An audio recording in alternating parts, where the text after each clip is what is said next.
Hello, mes amis. How are we doing? Do not worry, I will not be doing this impossible accent the entire review. However, I will keep this crooked mustache for as long as I can until it drops, falls down, and it is gone. Hello, everybody. I'm going to speak normally from now on. So today I'm going to obviously be talking about the new Hercule Poirot movie, Death on the Nile, directed by Kenneth Branagh. This is the second film, of course. The last one was Murder on the Orient Express. Now, I'm actually a pretty big fan of the Hercule Poirot movies. I'm making my way towards reading the books, okay? I'm not quite there yet, but I've seen all the movies. I chased them down a long time ago, and I watched Murder on the Orient Express, which is easily the best one. It's an excellent film.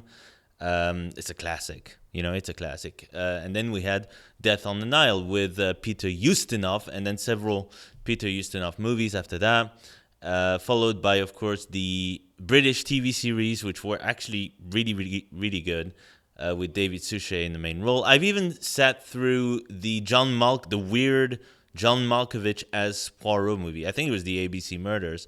And it wasn't too bad. It was just odd. Just like the first Kenneth Branagh movie, Murder on the Orient Express, which I didn't hate, but I didn't, love it either. It was okay. It was an okay kind of reboot, I guess, but nowhere near in the same league as, the original Murder on the Orient Express, or even the David Suchet kind of like, hour-long episode that they did on that. So the movie-length one. So, yeah, it's kind of like a third. It's like the third best Murder on the Orient Express movie at this point. But I didn't hate it. I liked Kenneth Branagh as Hercule Poirot. I liked the look of the film was really good. The cast was quite good. It worked for the most part. It just wasn't, on the same level. Now, this second film, I was really looking forward to, because I think Death on the Nile, the original, is the first Hercule Poirot movie I ever saw. I saw that one for the first time a long, long time ago. I rewatched it since then, and instantly Peter Ustinov it just worked so well for me as Poirot. I just loved. And he's still kind of my favorite, honestly. Peter Ustinov as Poirot is kind of my favorite, even if sometimes he's not exactly, I hear, portrayed the way he should be in the books. I think the more accurate, depiction of Poirot, in relation to the books, I hear, because I haven't read the books, is David Suchet's take, which was also really, really, really good. But yeah, that first Death on the Nile movie kind of scared me as a kid, actually. There was something creepy about that movie, and not just because there's murder involved. There's just this kind of like underlying kind of just like bad vibe, and this kind of a regular thing with the Poirot movies, when you're dealing with such a dark subject matter. But on the whole, the original Death on the Nile movie really stands up quite well, and not just because the cast is so strong. The casts in general with every Hercule Poirot movie it has to be like an all-star cast, right? I mean, this new movie had some kind of controversies, I want to say, but not so much. It was more like this movie was kind of cursed from the beginning. Like, it hasn't done that well, as far as I know, at the box office. And it was delayed for a long time. I saw the original trailer like ages ago. It feels like the movie was delayed for months and months and months, and then it came out just now, like at the same time, pretty much as the Batman, which is not ideal, and it kind of struggled a little bit. Especially, it didn't do that well. People were blaming the Armie Hammer controversy as a possible factor. It's possible that was a factor, but can we? I mean. Armie Hammer, if you don't know, got sort of Me Too'd, but it's not. It's just like he was just, I think, being abusive with an ex-girlfriend, something to do with cannibalism. I don't even know what the hell that was about. But yeah, I mean, he's got a pretty significant role in this movie. Like, if you know the story, I mean, it's a big role. And people were talking about how Disney kind of tried to minimize his presence in the trailers, which is definitely the case. But I don't think, Armie Hammer getting Me Too'd over some weird-ass freaking shit from like months ago really had anything to do with the lack of popularity in the movie. Personally, because I don't think anyone actually cares about Armie Hammer. That's my take on it. I don't think anyone goes to see a movie because Armie Hammer's in it.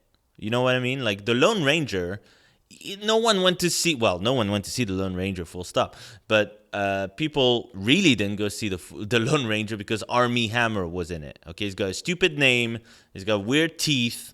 He's not that amazing of an actor. He's Armie Hammer. He's basically just kind of like it's like a wet sponge on the screen. Okay, but he's not a bad actor either. He's just okay. But you know, it's not like, oh no, now Armie Hammer's in this. Now now I definitely won't see the movie. It's just like no one cares about that guy.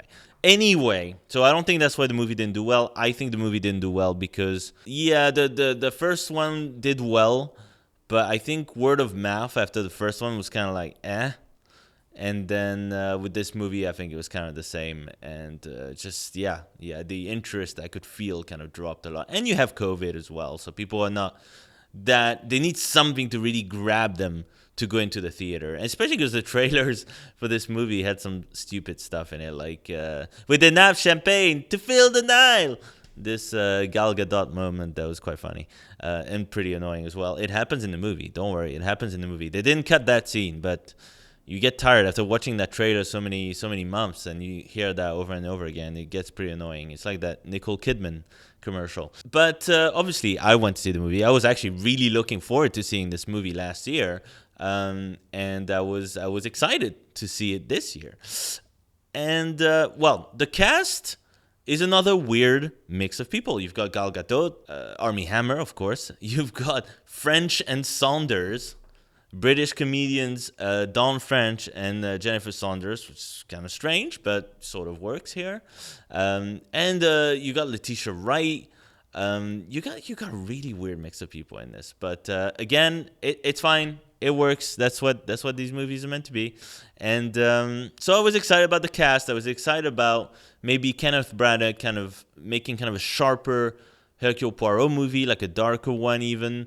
Although it's Death on the Nile is not typically meant to be darker than Orient Express. Orient Express is really messed up. There's like something really unpleasant about that story. Same thing with ABC Murders. There's just something unsettling about that. Death on the Nile is actually like the kind of holiday setting presents a really kind of cool contrast between what's happening and the sunny, beautiful exteriors and stuff. But it's never been like the creepiest one. So I was expecting either a darker tone somehow or an actually lighter tone. And we kind of got more of the same, honestly. This movie is more of the same from the first movie, flaws and all. There's a good amount I like about this movie. There's a good amount I don't really like. So, yeah, it's a weird mix of things. This movie kind of, if you don't know the story, it follows this kind of couple, Gal Gadot, Armie Hammer, a new couple. They're the girl is very rich, and she's about to marry this guy who, in the past, was with some other girl, her friend, who introduced them, and he actually just switched girlfriends altogether, and he got with Gal Gadot instead. And then the old girlfriend is like really pissed off about that, and she follows them wherever they go. Like if they go on holiday to Egypt, which happens in this movie, she's there as well, and it creates this really, this really bad dynamic between the three of them. You know, it stresses out the girl. It stresses out everybody. Okay, so there's this big kind of sort of honeymoon trip that's planned with all of Gal Gadot's friends. You know, who some of which don't seem to even like her that much, so they all kind of so they all get together and they go on this big cruise, and Hercule Poirot somehow ends up there because he meets a friend on the pyramids who is the son of Annette Bening's character, and they know each other from the past, and then the dude kind of invites Hercule to go on the cruise. But that's not how the movie begins. The movie begins in such a freaking weird way. I don't even know where to start. Okay, so The movie opens and it's like World War One. Okay, it's a flashback in black and white about how Hercule Poirot was, obviously kind of fighting in the war, how he helped out his group to kind of take over like another side of the trenches, and how he actually failed to save his captain, who looked a little bit like Poirot. I actually thought that was meant to be Poirot at first. The captain's got this big kind of bushy mustache right here. And I was like, oh, okay, so they're showing that he's got this big bushy mustache because he really looked up to that guy. But then it turns out, spoilers, by the way, from now on, that Hercule Poirot was just a little bit too late to stop his captain from stepping on a landmine and dying. So he feels guilty about that. But that whole sequence is really weird because, for a few reasons, they've tried to make like Kenneth Branagh look a little bit younger. Clearly, probably a little bit of CGI on there. It looks a little bit weird, but not that weird. Just a little bit. But the main weird thing, okay, is the whole thing around the mustache in this movie. I don't know why they felt the need to go into that. Like, I don't know if that's in the book. It's the kind of thing that feels like it's not in the book. Maybe a different Hercule Poirot book. I don't know, that they just slipped that in there. It feels like weird as hell. Because I remember watching the David Suchet kind of flashback episode where he's in the army, and none of that shit happened, you know? So it was like super weird. What the hell is going on? They're explaining the origin of the mustache in this movie. And I can't think of like a more who gives a shit kind of like plot point, in any movie. I'm just like, I don't care how he got a mustache. All you had to do was show he was in the army and he failed to save his captain and he looked up to his captain, so he grew this mustache. But that's not where they go with it. They go with it in like a really weird direction where he got shrapnel all over his face, Poirot did, after his captain stepped on a landmine, and half of his face got ripped apart. Like, they actually show what it looked like. And it's like all these scabs, and it's really fucked up looking. Okay? And this mustache was a huge mistake. It really does not feel comfortable. And so the mustache is his attempt, Poirot's attempt, to cover up the scars that he has right here. But it's like, it doesn't even make any sense. Like, first of all, it's dumb. Second of all, well, because hair would just not grow there anymore. Like, let's be real. Hair would not grow there anymore. Or there. And the scars on his face would still be so freaking visible. Like, this was World War One, remember? I mean, surgeons... Sure, there were some good surgeons back then, but I mean, come on. Like, the job that they did is mind-blowing based on what you saw at the beginning. So you don't buy it, first of all. This whole mustache storyline, you don't buy it, you don't need it, you don't want it. Second of all, you got this weird... I don't know why Kenneth Branagh insisted on speaking in French in this movie. Like... he does not pull it off. Like, he doesn't sound... like, his French is not great. Okay? It's not the worst I've heard. Like, if he was speaking to me in French, I'd understand what he was saying, but I'd also be like, that guy ain't French or Belgian or Swiss or anything like that. That guy is an American or English guy trying to speak French. That's... It's not convincing at all. Okay, so already, Kenneth Branagh's kind of French accent or Belgian accent is a little bit cartoonish, but this just kind of makes him even less convincing. I don't know why they even thought of doing that. Like, I would have just grabbed that entire mustache thing. Like, it's just bad. It's just bad. And that's how the movie starts. So that's not a great beginning. Then the movie kind of kicks in, and it's still kind of a flashback. That's actually the first thing that you see, is the scene where Poirot, this is a few years before the cruise, encounters Armie Hammer when he was with the other girl, and how the switch happened, where he met Gal Gadot's character, and they started dancing together, and that's how the whole kind of love triangle began. And then you cut to later on, and... blah, blah, blah. So he gets on the cruise somehow. There's a bad vibe throughout, obviously, because you've got the ex-girlfriend showing up all the time, wherever they go, okay? and then the murders start happening. Okay, and it's obviously they start dropping like flies, right? You've got the main murder, which is Gal Gadot, gets murdered pretty early in the movie. Then you have Maid gets killed, and then Hercule Poirot's friend also gets killed in the middle of an interrogation. And obviously, you get to know these characters a little bit through Hercule Poirot's interrogations. And Kenneth Branagh, credit to him for being quite good as Poirot. Like, I've got nothing against Kenneth Branagh's Poirot. He is good in the role. It's just I don't know about having him speak French. It's just no. You don't want to do that, because at least Peter Ustinov, when Peter Ustinov had to speak French in those movies, he sounded legit. He sounded like, I feel like that dude can speak French. They kind of play a little bit with Poirot in this movie, where you see him kind of like, eating like little pieces of food and like fancy foods, as Poirot does. And he's like kind of OCD, kind of a little bit, where it's just like superstitious as well. So that's fun. That kind of reminds me of the old Poirot movies. But also, like, Poirot is really intense in this movie. Like, he shows up sometimes with a gun and just like shoots in the air, and he's like screaming. Like, the funniest part is how during the interrogation with his friend, he's just like screaming at him. He's just like, "You lied to my face!" That just cracked me up from the trailer and from the movie itself. They change a lot of things from the original story here, and I'm gonna say right off the bat, the cast here is just not as good as in the original. The cast feels a little underwhelming here.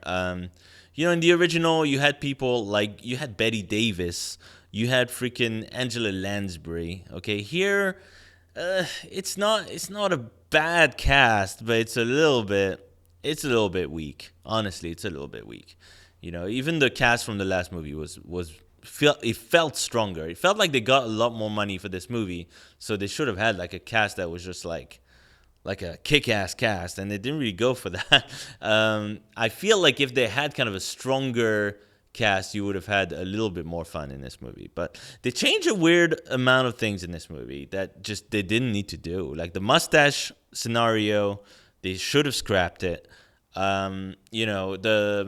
They changed the sexuality, the race of some characters, which I don't really care about. It doesn't even really kind of play a part in the plot that much. There's kind of a revelation about French and Saunders as characters, which is like, okay, fine, okay. It's like the character, I believe that Letitia Wright and the character's mother, played by Sophie Okonedo, the characters that they play, I don't think were people of color in the original film. But again, I don't really care. They were actually really good in the movie. I wasn't really feeling Sophie Okonedo's performance in the trailer, but she's good. Like she's pretty good in the movie. So I didn't really mind that too much. It's the other changes that we get. I always loved in the original Death on the Nile how someone flat out tries to murder Poirot's ass. Okay, I love that. The fact that someone would go and put like a snake, like a venomous snake, to try and kill Poirot, I love that. I always thought that was really cool, and it really pisses off Poirot as well. So I think that was a missed opportunity. I think they should have kept that in. And the character that David Niven in the original played is, you get that character in this movie, but they changed some stuff around where he gets killed. But in the other movie, I felt like that didn't happen. Like, there's a few kind of kills that like, for example, I believe Angela Lansbury was probably my favorite kill in the original movie, where she's like, "Oh, Mr. Poirot, I know exactly who the killer is." And then she goes and rambles on for a while, and Poirot's like, "Come on, tell me who it is."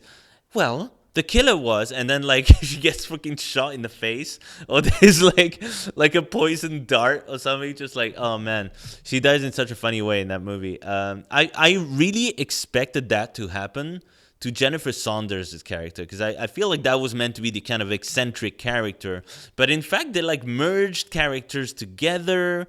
They took away some characters, they changed some characters. Why?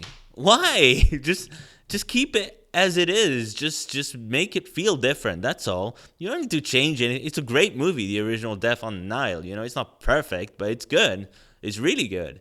So they just went out of their way to change shit that just didn't need to be changed in this movie. And it's kind of frustrating because there's no surprises in this movie at all. In Death on the Nile, when you've got Mia Farrow in the movie as well. It's awesome cast in the original. When it's revealed who the murderer is in the original Death on the Nile, it is actually kind of a surprise. It is actually kind of like, oh crap, okay. So much so that it is quite memorable. With a lot of whodunit kind of movies. After the years, of not watching those movies, you forget. Wait, who was the killer in that? And then it makes you want to rewatch the movie. This one, in the original, it was so memorable who the killers were that I remembered. I haven't even read the book, but I knew exactly who the killers were going to be. But I was confused throughout because they merged characters and they changed dumb stuff. It feels like there's not enough characters in this movie because when the reveal happens, you're like, of course that's what happened. Who else would it be? It just makes perfect sense. Straight away, you're basically like, oh, it's probably these two working together, Because there's not that many characters, and some of them clearly don't really have a proper motive, Like French and Saunders, I mean, they're red herrings, obviously, and none of them die even in a funny way. So it's just kind of like, why are those people there? They don't even work as red herrings because they don't feel like there's any real reason to kill the Gal Gadot character. It was just odd.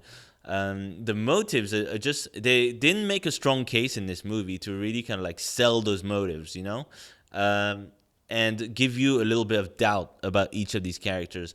When French and Saunders talk to Poirot, okay, it's a very sympathetic end to that conversation where you kind of feel bad for Don French's character and the relationship with Saunders' character. You're kind of feeling very sympathetic towards them, right? So at that point, if one of them turned out to be the killer, it would have been awesome. You would have never seen it coming.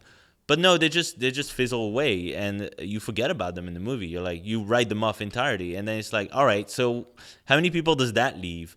Clearly it's not these guys. They barely know that woman. It's not these guys either. Their motive is really weak. It's got to be those two guys, and it is, and it's a shame. It's a shame. This movie could have been so much better. It just needed a stronger cast. It needed the visuals are nice in the movie. They're okay. It's a nice looking movie. The script doesn't work here. There's too many changes to the original story, and not in a way that's constructive. Not in a way that builds the whodunit, properly. By the end, you're kind of really, really underwhelmed because you saw everything coming from the first 20 minutes of the movie, and it's there's it's a shame. I'm kind of sad because I don't hate this movie. If I hadn't seen the original Death on the Nile, I would probably leave the movie pretty entertained. I'd be like, well, this was all right, and I still came out like that because it is an entertaining movie. But the more I think about it, the more I'm like, man, there was so much unnecessary fluff in this movie that if we had just kind of worked harder to build this mystery, just it feels like they just count on people to have seen the original film, and this is a movie to refresh their memories, kind of thing, or try to take them, try to give them something new, something that feels a bit new. But really, what they should have done is make the movie like they made the last one, which is let's just assume no one knows who the killers are. Would you figure it out? Go through the script and be like, would you figure this out at this point? I feel like that's what Kenneth Branagh should have done. Just pass the script around a few trusted individual and just be like, would you actually guess on page 50 that they're the killers or not? And I would have been like, dude, yeah, of course. I mean, it feels really underwhelming by the end, and it's a shame because it's not a terrible movie. I would still recommend, checking it out. I guess if you've seen kind of the movies that you really want to see that are out right now, and Death on the Nile is still out, sure, why not? You won't have a bad time with it. It's still got okay performances. It's still a good looking movie. It's still Agatha Christie, that kind of vibe, and it's good. It's just very weak compared to the better the better Hercule Poirot movies. And I actually think Murder on the Orient Express, the one before this, was much better. I was actually a little bit disappointed that this movie didn't really build on what the first one did, but actually played it really safe and actually boiled down the story even more than they did in the last movie, which I was not so happy about. But they did it again in this movie where they boiled everything right down to like the most obvious who done it possible, and it's a shame. It's a shame because Death on the Nile, I feel like if you screw up Murder on the Orient Express and Death on the Nile, I think it's time to stop. I have no hope for. I don't know what they're building up to for the next one. Probably, if I had to guess, would be Evil Under the Sun, if they're gonna go that way, because that's how the way that the original movies kind of went. But I don't think they're gonna do the ABC Murders because you had that John Malkovich movie that did it not even that long ago. So I don't know. I don't know what they're gonna go for next. I just hope that they just tone down the fluff, for God's sake.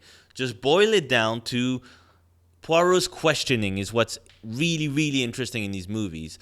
The nuances of the performances of the actors, that's what really sells these movies. The the very kind of subtle red herrings and details in the writing is what sells these movies. It's not freaking mustache backstories. It's not freaking characters who are somehow slightly different than they used to be for no reason. It's not, enough champagne to fill the Nile. It's not any of that, all right? Just focus on writing something for, like, someone who has, like, a good attention span rather than a new audience who, the new generation is not going to watch this movie. Let's be real here. Like, the people who go see, like, freaking Marvel movies, they're not going to sit through this shit. So you might as well just, like, cater to, like, a slightly older demographic who are actually going to, like, take these movies seriously. And maybe even the Academy will take those movies seriously because the original Murder on the Orient Express was so good that it earned itself some Oscar nominations. And I believe that Ingrid Bergman won, right? Best Supporting Actress. So if you take these movies seriously enough, like if you really work on these movies, you can really make them good ass movies. But yeah, this one and the last one just feel like they're missing something. I would honestly, if I was Kenneth Branagh, I know Kenneth Branagh has a little bit of an ego sometimes. So if I was Kenneth Branagh and I was kind of looking at the performance of this movie, I would think, okay, I'm going to still be Poirot in this movie, but two things. We're going to get a different writer/director, okay? Or writer-director.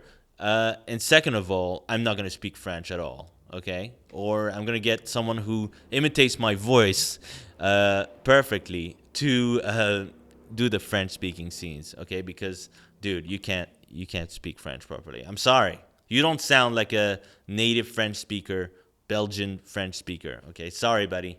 That's okay. David Suchet, didn't either. That's why he limited his dialogue down to kind of very short quotes. But like even he kind of like had some parts in the flashbacks, especially where he had to speak French for a long time, and it didn't work then either. All right, you need to just not do that ever again, please. Thank you. So yeah, it's a mixed bag. I think it's weaker than the last movie, but it's not a terrible film. Like, it's more, if it shows up on Netflix, I would say check it out. On the big screen, okay, you got some nice visuals in there, but during COVID, I would probably just wait. It's more of a rental, than it is a big movie experience kind of deal. It's okay. It's an okay movie, but my standards are pretty high for Poirot movies, so this one didn't really live up to those. So thank you so much for watching. I hope you enjoy the movie if you do see it, and I'll be back with another review soon. God damn it, I can finally get rid of this crap. Freaking mustache. All the scars of my past are on my face now. Oh no, the symbolism. Terrible. The mustache story, Jesus Christ.